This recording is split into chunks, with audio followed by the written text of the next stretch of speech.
صباح الورد سيدة ألفة حامدي. صباح الخير، مرحبا. نهارك طيب، مبروك، مرحبا بيك ضيفتنا في حديث الساعة اليوم.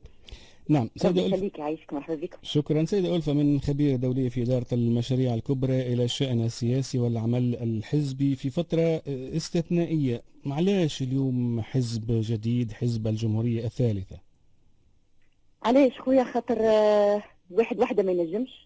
على خاطر انا كي جيت باش نصلح وقت اللي شديت الخطوط التونسيه ما لقيت روحي لا معايا لا حكومه لا احزاب لا برلمان لا قياده نتاع الاتحاد العام التونسي للشغل، لقيت روحي وحدي. وبالرغم بديت الاصلاح الفعلي وبديت طلعت في الانتاجيه، رجعت الطيارات، رجعت لي فولنتير، هاك شفت معناها حطت الطيارات معناها من تونس القفصه، رجعت برشا حوايج. اما الاصلاح معناها مسار الاصلاح ما كانش مساند من طرف السياسه كانت مشكله.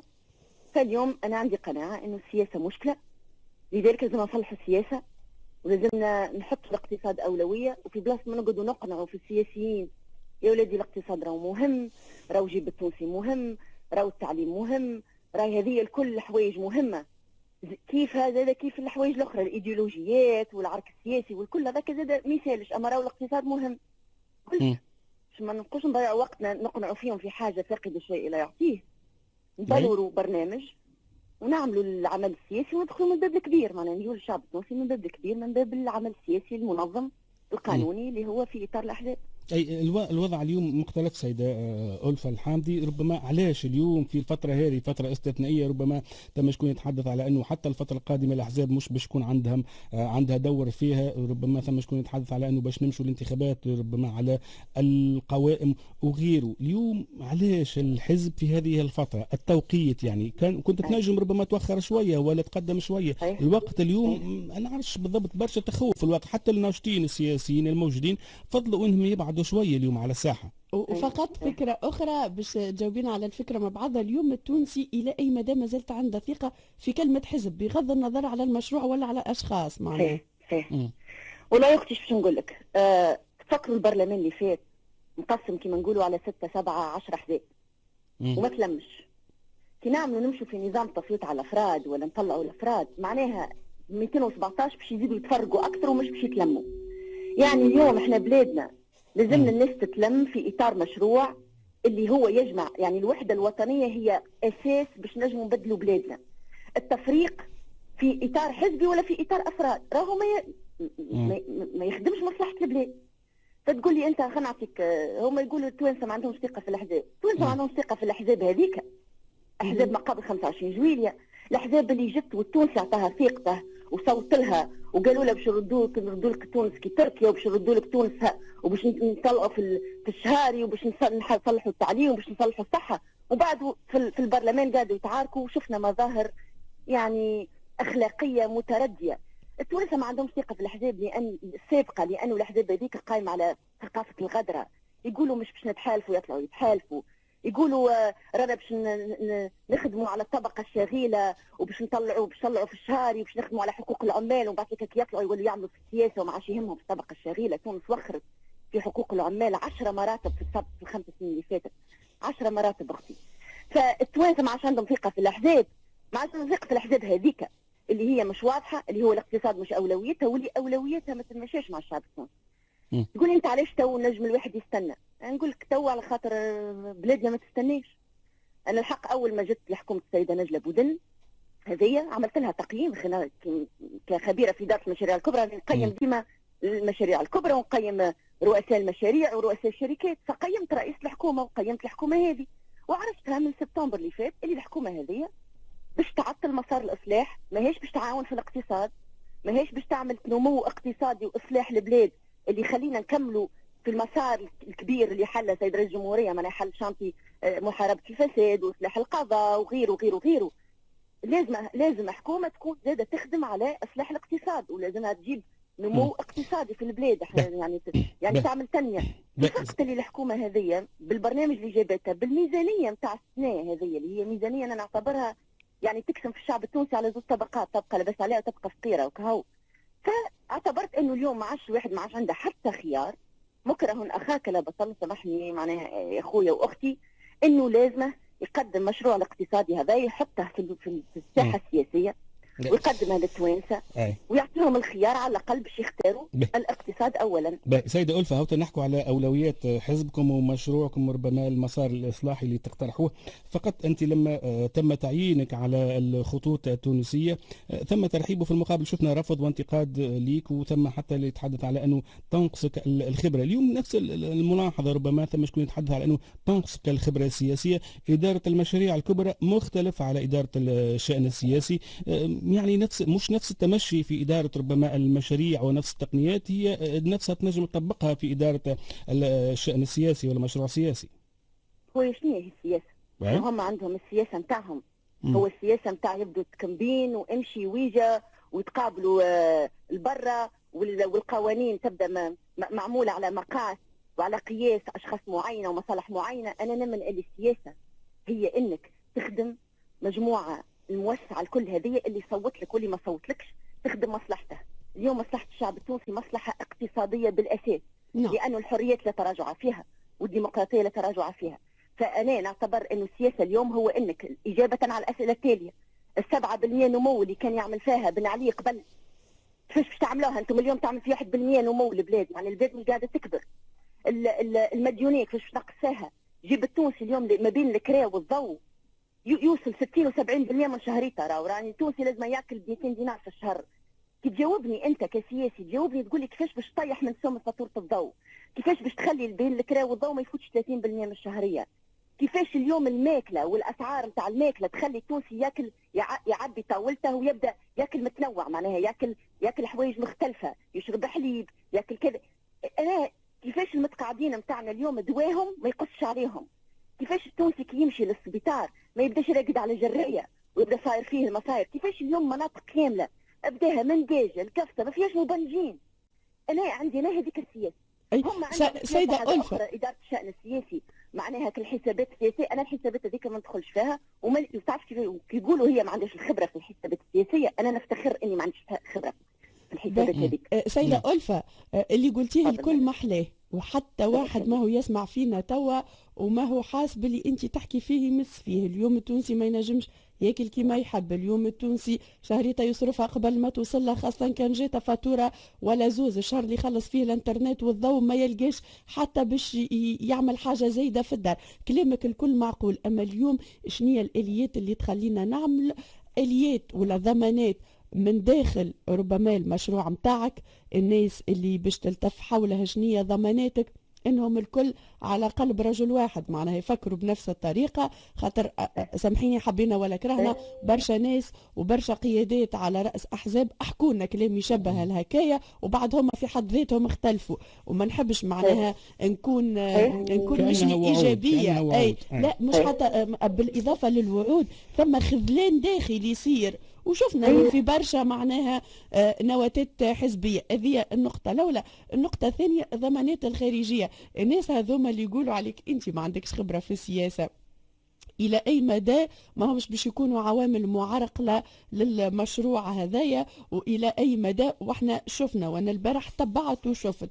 انا شفت، ما نحبش نطلق احكام بطبيعه، وما عنديش الحق نطلق احكام ومواقفي شخصيه تعنيني وحدي، لكن شفت بعض الحملات الموجهه لشخصك. معناها امس بمجرد انك قلتي راني باش نعمل حزب، ناس تتحدث على اشنو عملت هي في تونيزير، حتى واحد ما قال قداش خدمت هي في تونيزير. معناها اشنو عملت. اسمع، شفت حتى شكون يكتب يقول، سامحيني معناها في العباره، اكذوبه اصلاح الطيارات وندرى شنو ودرى شنو. معناها الهجمات هذه الكل كحاجه مبتدئه، وراه ما نحكموش على النوايا والمعذره، معناها لا معاك لا مع غيرك معناها.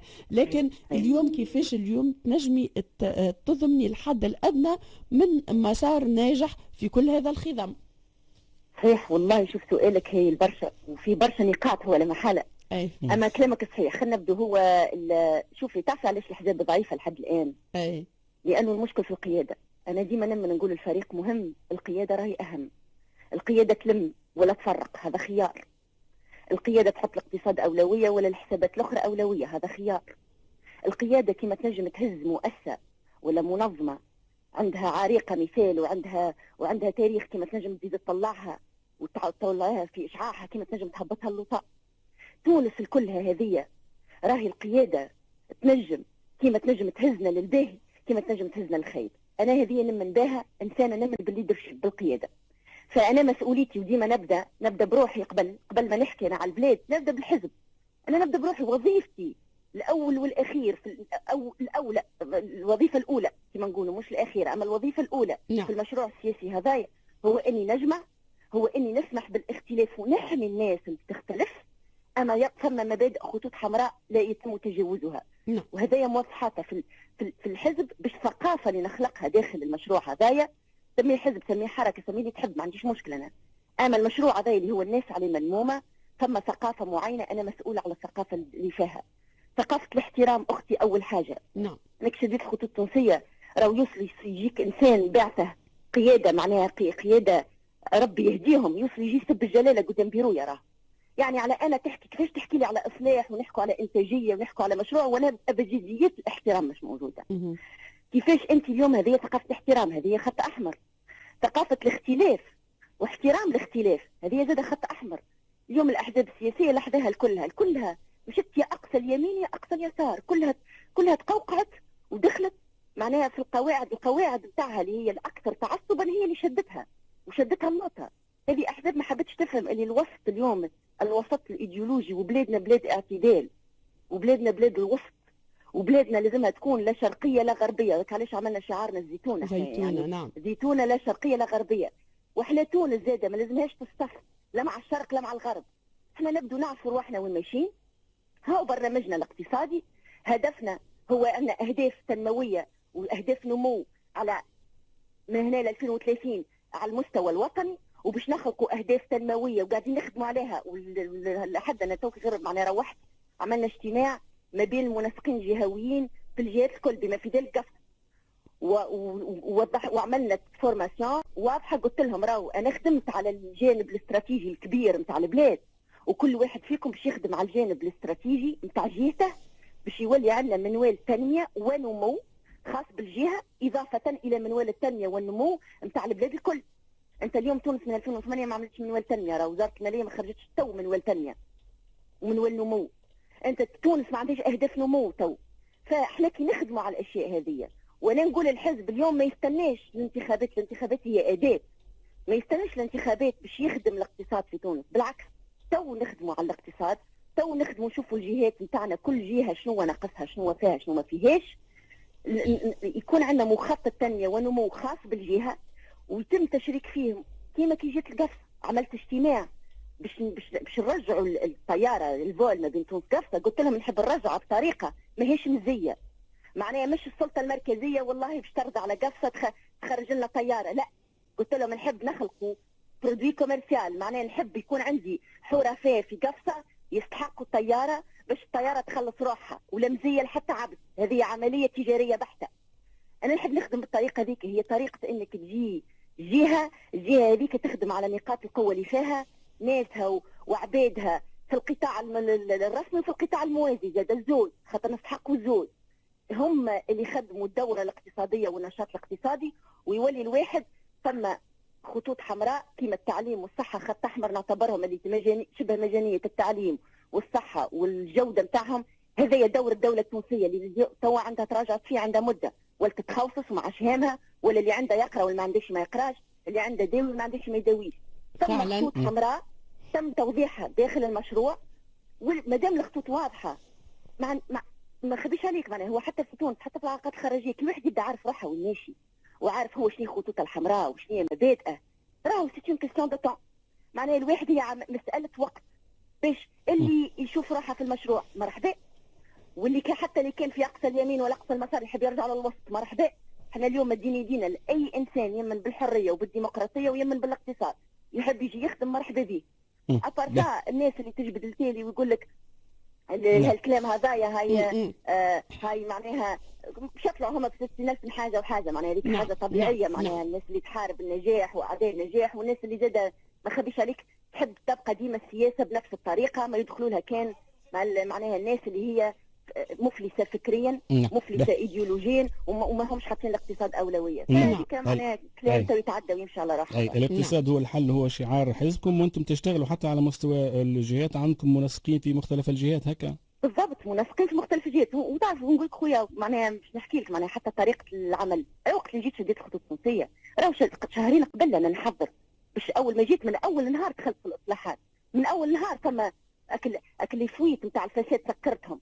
انا علاش عملوا لي برشا مشاكل هم؟ على خاطرني انا ما نضيعش وقتي في الكلام الفارغ وفي الواحد، نمشي ديريكت للصحيح.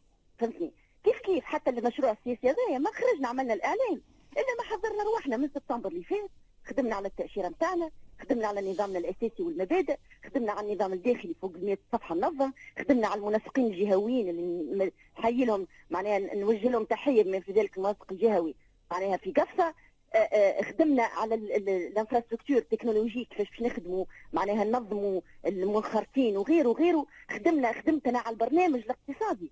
ما نجمش انا نجي اليوم نخرج الشعب التونسي نقول له راني عملت حزب وراه تو باش نخمم نعمل تو باش نعملوا برنامج اقتصادي. لا، الاستراتيجيه الوطنيه المركزيه في علاقه بالبرنامج الاقتصادي خدمناها واضحه، وتو قاعدين نخدموا على ادماج المخطط التنميه المحلي مع المخطط التنميه الاقتصادي، وبقدره ربي من هنا المؤتمر نتاعنا يكونوا حاضرين. نعم. مدام انت تحدثت منذ قليل على انك قيمت اداء رئيسة الحكومة نجلاء بودن. خلينا نقيم ونتحدثوا على المشهد بشكل عام، كيفاش تشوفوا سيدة ألفة الحامدي مؤسسة حزب الجمهورية الثالث؟ المشهد معناها شوف اي اللي صار في 25 جويلية انا نعتبره حاجة باهية. نهار 25 جويلية لاني انا المنظومه السابقه ممكن تعرفوا انتم طردوني من الخطوط التونسيه راه، وعملوا لي محاوله ايقاف، وشفتوا الماكينه كلها كيفاش خدمت، وتعرضت للعنف الجسدي، الاعتداء الجسدي والاعتداء اللفظي يعني والتهديد وغيره. تو نهار في العقل نحكي فيها، ما تو ما عندناش وقت نحكي فيه. فالمنظومه السابقه كي جاء سيد رئيس الجمهوريه حكومه المشيشي نحاها، انا نعتبر اللي هذاك صحيح، لانها الحكومه ذيك والحزام السياسي اللي كان داير باها كانوا الشعب التونسي قاعد يموت بالكورونا وهم مش لاهين في حوايج اخرى. يعني انا قعدت 6 جمعات مجلس وزاري واحد ما عملش رئيس الحكومه السابق، اللي انا نعتبر اليوم في الوضع الاقتصادي اللي فيه لازمنا حكومه تعمل 3 مجالس وزاريه في الجمعه وشوف نخلطوا وشوف ما نخلطوش. ف 25 جويلية بالنسبه لي كان لابد منه. تبقى 25 جويلية كي صار ودخلنا في مرحله استثنائيه، عندنا حاجتين. المرحله الاستثنائيه ما لازمهاش تدوم برشا، لانه الاستثناء كي يولي هو القاعده وقت ما عادش نحكوا على دوله. وما تنجمش انت دوله تبدا واقفه على شخص واحد ولا واقفه على سلطه واحده، ما تنجمش. هذيك مده استثنائيه اما ماهيش ستابل. احنا راهي تونس دوله، والجمهوريه الثالثه، وعلاش سمينا حزب الجمهوريه الثالثه لازم يكون تواصل للدوله الوطنيه من الجمهوريه الاولى والثانيه، ونبنوا الثالثه على قاعده صحيحه. يعني ناخذوا مقومات الايجابيه من الجمهوريه الاولى والثانيه ونصلحوا الاخطاء نتاع الجمهوريه الاولى والثانيه وما نعاودوهمش. ثانيا كي باش تدخل انت في مجال اصلاحي كبير لازمك حكومه، ولازم اليوم عندنا حكومه عندها الشرعيه، يعني عندها يعني قاعده شعبيه كبيره، عندها ناس تساندها، عندها كحكومه هي عندها القدره على انها تقنع الشعب التونسي بمجموع الاصلاحات. الحكومه هذه من اول ما دخلت هي نورمالمون راهي حكومه تصريف اعمال. هذه حكومه دخلت تو تمس في الدعم، تصعد منظومه الدعم، مطلعه في سوام ليسانس. اليوم فلاحه ما عادش نجم يخدم اليوم يعني تكلفه الانتاج نتاعه خلاته سيء، لا ينجم يمشي ياخذ قرض من البنك، لا ينجم يخلص معناها تو تكلفه الانتاج وخروا. ومن بعد يقول لك الفلاحه ما عادش تنتج، شو يعملوا؟ يمشي يعملوا استيراد بالعمله الصعبه ويدخلوا لنا الماكله المستورده ويقولوا لنا راهو منظومه الدعم ما تنجمش تخدم، طب طلعوا في الاسواق. كيما هذه سياسه بالنسبه لي نعتبرها سياسه افلاس هذه. فانت اليوم شكون المسؤول عليها؟ شكون المسؤول عليها؟ نخرجوا من اللي احنا فيه، لازمنا حكومه عندها تنبثق من السلطه التشريعيه، عندها قاعده كبيره، لذلك لازمها يعني تخرج من معنى اغلبيه في البرلمان وبرنامجها اقتصادي بالاساس، مش حتى كي تمشي تتناقش مع صندوق النقد الدولي اللي باش تتسلف منه فلوس، مش قال شنو فرضوا عليا باش نطلع في سوام ليسونس وباش نحي شهري وحتى من جرايات المتقاعدين باش ندخل فيها نولي نعمل في الاقتصاد. لا، وانت شنو وظيفتك كحكومه كي انت ما تضربش اليوم على الطبقه معناها الفقيره وعلى الطبقه المتوسطه في تونس. فاليوم انا نعتبر اللي الحكومه هذه دخلت توا في مرحله ولت حكومه سياسيه تعمل في خيارات نعتبرها لا تتماشى مع خيارات الشعب التونسي. لذلك طلبنا وطلبت انا في الاعلان من السيد رئيس الجمهوريه انه نحول حكومه السيده نجلاء بودن الى حكومه تصريف اعمال ويقدم لنا في الانتخابات. فقط سيده ألفة، الحكومه هذه راهو رئيس الجمهوريه هو من نصبها. اي أي. هو بالطبيعه هو من نصبها. بقى انت اليوم سيد رئيس الجمهوريه الاقتصاد مش اختصاصه. ففي هو في الخيارات هذه كي بالطبيعه خلينا نشوفوا احنا في نهايه المطاف من يتقلد مسؤوليه يتحمل مسؤوليه بالطبيعه. لكن انت اليوم كي تبدا الاقتصاد مش اختصاصك لازمك على الاقل حكومه الاقتصاد اولويتها، وحكومه متسيسه، حكومه اللي لانه كما قلت لكم الاقتصاد هو السياسه والسياسه هي الاقتصاد. الحكومه هذه مش حكومه متسيسه. في نهايه المطاف راهو القرارات اللي تاخذها ولو انه النيه تنجم تكون باهيه، ولكنها قرارات قاعده تقسم في الشعب التونسي زوج طبقات، طبقه فقيره وطبقه تنجم تقضي وطبقه ما تنجمش تقضي، طبقه تنجم تداوي وطبقه ما تنجمش تداوي، طبقه تنجم تتنقل وطبقه ما تنجمش تتنقل.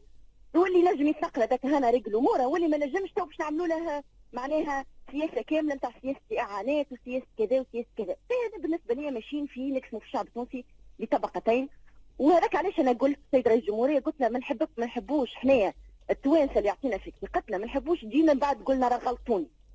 احنا عندنا رئيس جا قبل وقال غلطوني. سيدة ألفة، أنت فقط تقيم في أداء الحكومة، خلينا نمشوا للمسار. اليوم ثم استشارة وطنية، ثم استفتاء، ثم انتخابات، يعني التمشي هذا كله أنت كيفاش تشوفه؟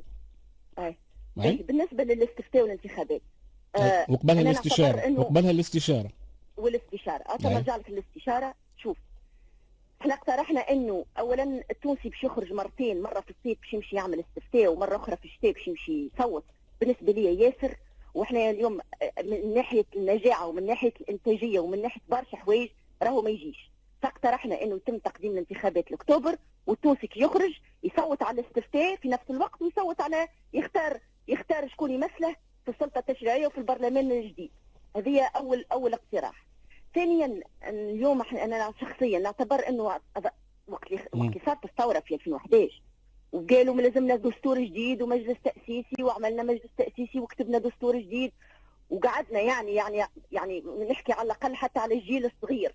خويا جيل عدى 10 سنين من عمره يقولوا له هاو عملنا دستور جديد باش نجو راهو الدستور هذايا باش يبدل البلاد. بالنسبه لي اليوم احنا ما عادش عندنا الوقت باش يعاودوا يكتبوا لنا دستور جديد، ولازمنا 10 سنين اخرى باش الدستور الجديد يدخل حيز التنفيذ و الدساتير الكل في العالم الكل تتعدل. فاليوم لازمنا تعديلات دستوريه. انا ذكرت، انا قلت دستور الولايات المتحده الامريكيه من اعرق الديمقراطيات في العالم، الديمقراطيه عمرها 200 سنه معدلينها 27 مره. فكما هو قالها هو سيد رئيس الجمهوريه قال الدستور فيه اقفال، فنحوهم الاقفال هذوما نعملوا تعديلات ما فهم حتى مشكل معناها، ونتعدوا ونواصلوا نرجعوا للاقتصاد هو الاولويه، والاقتصاد هو السياسه، السياسه هي الاقتصاد. بالنسبه الاستشاره الفكره باهيه مش باهيه، تبقى الاستشاره لازم يكون فيها عدد كبير اليوم وان شاء الله التوانسه يشاركوا فيها بطريقه معناها بعدد كبير، لانه في نهايه المطاف رانا ديمقراطيه. ايش معناها ديمقراطيه؟ معناها انا ما يحكمنيش شخص ما اخترتش، وما يتمش فرض عليا حاجه ما اخترتهاش. هيك هي الديمقراطيه. راه الديمقراطيه ما عملناهاش احنا للغرب ولا عملناها باش نوروا رواحنا، اللي عملناها باش نحكموا رواحنا. انا نقول لهم اليوم هاكم تشوفوا مثال حكومه نجله بودن الشعب التونسي ما اختارهاش، هاني قاعده داخله في الدعم وقاعده تنحي معناها وتضر في الاقتصاد التونسي. بنيه ولا مش بنيه مش مهم ذاك، انا ربي يعينهم كل واحد يخدم على روحه. اما احنا كشعب تونسي نقيموا الاداء. ما انا ما اخترناهاش حكومه نجله بودن، نجموا نحاها ما نجموش. فالديمقراطيه هي ان ما يحكمنيش شخص ما اخترتش، وما يتمش فرض عليا قواعد إدارة بلادنا والقوانين اللي هي تنظمنا احنا بينات بعضنا وتنظم بلادنا وتنظم كيفاش نحكموا في ميزانيتنا ونحكموا في الخزينة متاعنا ونحكموا في قوانيننا وفي الشغل وفي غيره اللي احنا ما اخترناهمش. فمن المبدأ هذا نتمنى انه الاستشارة هذه توصل اكثر تمثيلية، على الاقل يشاركوا فيها نفس العدد اللي يشاركوا في انتخابات 2019. يعني عندنا 2,900 ولا 2,800 صوتوا في الانتخابات التشريعيه، على الاقل استشارات صوتوا فيها 2,800. وقتها نجموا نقولوا يعني الجانب هذايا هو ممثل معناه للشعب التونسي. نعم، شكرا ليك سيدة ألفة الحامدي، نورتينا في ضيف اليوم في حديث الساعة اليوم. تحدثنا على الملامح والعناوين لحزب الجمهورية الثالثة. كل التوفيق ان شاء الله تكوني معنا في الاستوديو لنا في اذاعة قفصة في زيارتك لمدينة قفصة قريبا ان شاء الله. والله وعد اول ما نجي قفصه نجيب حذاكم ان شاء الله. ان شاء الله. وماذا بيا الحق من معناها من المنبر هذا نحب نبعث رساله نسلم على مع الناس اللي نعرفهم تاع على القفاصه الكل، وعلى عيلتي وجدي اللي هو معناها ربي يطول في عمره غادي زاده كان يسمع فيا، وربي يخليكم وان شاء الله نجيب حذاكم. شكرا لك. شكرا لك سيدة ألفا الحمدي، رئيسة أو مؤسسة حزب الجمهورية الثالثة.